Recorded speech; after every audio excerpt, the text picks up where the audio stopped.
Spring break for many educators in our area. They're in the classroom learning or polishing up on the process to get their students back together with their parents after any incident or emergency that happens in school. 6 News' John Chapman made his way to Papillion La Vista South High School to see what the classes for teachers are all about. The I Love You Foundation, working together with the Nebraska Department of Education, talked to educators, first responders, and city officials about its standard reunification methods, getting students back to their parents and safely home after any school emergency.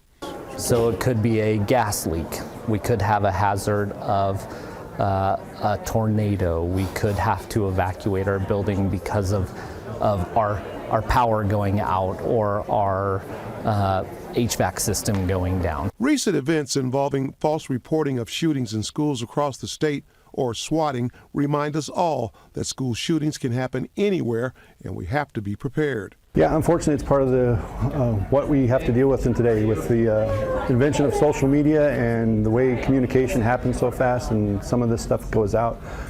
We have to deal with different things that are occurring in our schools today. A lot of times in these situations communications can be hampered, and that's kind of what this kind of works through, because we have first responders, school district people, all those people are here. On your side in Papillion, I'm John Chapman, 6 News.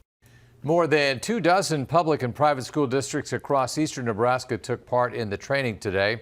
The I Love You Guys Foundation will also conduct training exercises in Kearney and Gehrig.